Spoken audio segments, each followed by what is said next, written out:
Hello everyone, my name is Yana and welcome to my channel. I'm coming back after a very long break. Almost 2.5 years ago, I have had my first child and I did do a few vlogs, a day in a life with a 1-day-old baby, weekday-old baby, 2-month-old baby, but then I kind of disappeared. I feel like motherhood swallowed me whole and I just couldn't find the energy and motivation and just even time to do YouTube, even though I liked it a lot and it started really well. And I feel like I have spent these past 2 years just figuring things out, the way to find the bits and pieces of time for myself and at the same time for my kid, and some really good amount of time for work because I'm not a stay-at-home mom, unfortunately. I wish I could be the one, but financially and internally, I'm just not a person that will feel okay if I wouldn't have any stream of income. I just wouldn't feel safe that way. So I have to work. And I also love to take care of my toddler, but I have figured out recently that I also have to take care of myself and my own interests and desires. And that's why I'm starting this comeback journey with this video where I am going to share 5 things that I've learned that had to change with my life and how I approach my life since I had a child. I'm not gonna talk about obvious, you don't own your own time anymore or you're completely consumed, especially when it's a newborn and you're learning a lot, you're doing a lot, you're exhausted, not enough sleep. I'm not gonna talk about these things. I'm just gonna talk about the things that I have had to develop or had to prioritize in order to make this life more manageable and enjoyable for me and my family as well. And without further ado, let's jump into the video. And the first thing that has changed our life tremendously and took off a huge load of additional responsibility in myself, especially in the first year and a half, was to realize that grocery delivery is not a luxury, it is a necessity, especially when you have small children at home and you don't live next to the store. First of all, it's not only saving you time we would spend getting yourself ready, getting your baby ready, going to the store, trying to fight with the kid to let go of the things that you don't need, and then bringing it all home, sorting it all out. It not only saves you the efforts and time of doing that, it also saves you a lot of money, because I have noticed when I do the online shopping for food, I only get the things I need. I don't see any random snacks or treats or any other food that I would seem appealing to me that I would just put in my cart.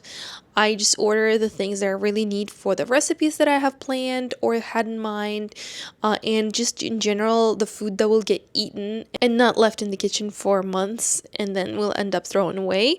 That little fee that I'm paying for that delivery and the tip to the driver that delivers it saves me so much time, effort, mental load, and I can actually go somewhere with my child and enjoy the time that I would have spent in the grocery store shopping for those items. That's the first. I don't know if you expected it to be much deeper, but the first one is literally changed my life and I don't feel guilty anymore when I do food delivery. So that's been beautiful. If you haven't tried that, I urge you to try that because that has changed my daily life so much. The next thing that I had to set in stone is that self-care is not optional anymore.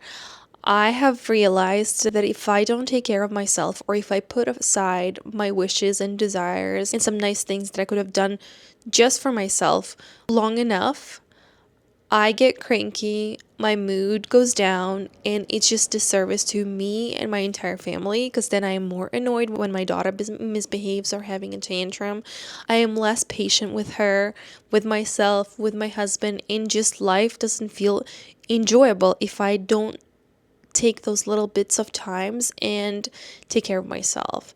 For example, long hot bath after work instead of doing a nighttime with my daughter. I will spend the entire next day with her, or day after, or 2, 3, 4 more days while I'm staying home with her. I will have enough time with her. But right now, I need to recuperate and relax. I need bits and pieces of time to read, or do a face mask, or go and get my nails done.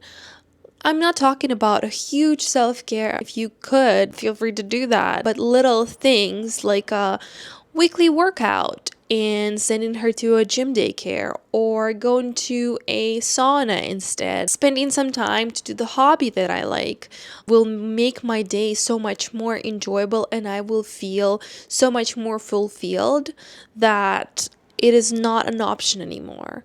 Same with sleep. If there is a house that is a total mess, I would much rather now prefer to go to bed with my daughter and get a good rest so I can tackle it all tomorrow, rather than staying up late cleaning up the house and being cranky tomorrow and the entire day will go to waste. So I think you get what I mean. It's like a must thing that have to happen every day for a short period of time. Obviously, not always you can do that, because when your baby's tiny and they're going through the witching hour, you can't. But whenever you can, you just have to make an effort to squeeze in some things that you like and enjoy that will brighten your day, apart from just being a mom and a wife. The third thing is delegation. Delegation has become my survival skill. 99% of the time, it's my husband. But the thing with this particular skill is when you are delegating something to someone, you can give them some instructions on the way you wish those things to be done. But for the rest, you need to let go. When I go to work and he stays home with our daughter, I am not checking on them, asking if they did things that I wish would be done for her. I am not checking on what they're eating, when she's sleeping, what are they doing, playing, going outside. When he's with her, it's fully his responsibility, and it takes off a huge load off of me, because at work I can just be at work instead of thinking about work and about what's going on at home. And I do it with everything. If I ask him to clean up the house, I'm not giving him instructions anymore. And you know what I saw? He will figure it out for himself. And he will figure out their routine for them, and he won't call me, he won't text me or ask me where the things are, what do they need to do. He goes with the flow and they have their own routine. Me and my daughter, we have our own routine, and same with cleaning the house, doing the dishes, and they will figure it out. If we don't control them and micromanage them all the way through, things will still be all right. And delegating have saved me so much time. I have started to do that since she was very little. I would just leave them for a few hours and go do my thing. At first, it was kind of hard, but the more I did it, the easier it was. And I do it the same way when his mom is visiting us and she's sitting with her. When my mom is visiting us, I just let go. I just delegate the kid to another caregiver, and it's out of my mind unless there is something important I need to tell them. You want to cook something for dinner, I'm not going to micromanage and ask you what to make or how you should make it or give you instructions. You want to do laundry. As soon as this task is delegated to someone else, it's none of my business anymore how it's being done. The fourth thing that happened is perfectionism had to go. It's impossible. For the longest time, I couldn't start working out and taking care of my body because I thought that if you start working out, you have to do it multiple times a day. It has to be a schedule. It has to be done. It doesn't even... If I start and I don't keep up with whatever plan I made for myself, I just drop it. I don't do it anymore because I'm not succeeding. And right now, I realize that even if I do it once a week, I'm still doing something. Or even if I skip 1 week, but then I come back to that the week after, it is still good. It doesn't have to be perfect. It doesn't have to be an hour workout every single week. It can be 30 minutes this week, 20 minutes next week, and then 40 minutes the week after. Because if I will expect from myself to always do everything that I want to do perfect, I thought about YouTube videos. Those videos never came up. Those vlogs were never finished, and I just end up doing nothing. That's my little take. And the fifth step that takes the root from the fourth is that small steps are still steps. It doesn't have to be all in or nothing. Like I said, one workout every week, way better than no workouts at all. And if I have more resources and energy this week, I'll do two. But if I can't, one is still enough. If I skipped a week because I was too busy working and doing other things, that's fine too, as long as I go back to it. I actually created a big goal fitness wise for myself. I just want to hit 100 workouts this year. And I don't put pressure on myself on how many I'm going to have to do a week or a month, or I shouldn't skip any. No, it's just more I'm trying to get into the habit of doing it, and then we'll see by the end of the year. I'm on the 32 right now, by the way. So it's going with a way better pace than I thought. And honestly, this is the most consistent time of me working out than ever in my life. It seems like it's working. Same with school. I just have goals and I'm making small steps towards those goals. And even if it's once every 2 days, I do something, it still counts.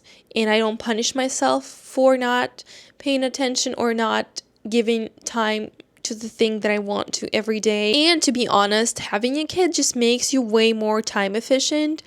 I have figured that I am capable of doing way more things in a way less amount of time right now. When I know that I have only an hour or two when she naps, I get way more things done than I used to before. And I honestly wonder, why did I think that I didn't have enough time before I had a kid?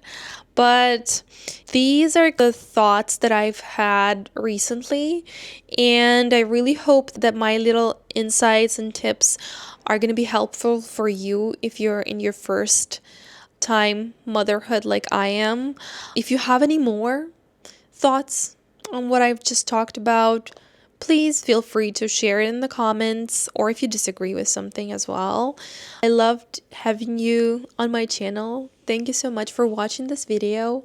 And like I said, I'm not setting myself up in stone that I'm going to be posting every Thursday and Tuesday or any other schedule, but I will make my best to come back at least once a week. So please feel free to subscribe, and I'll see you again very soon in my next video. Bye!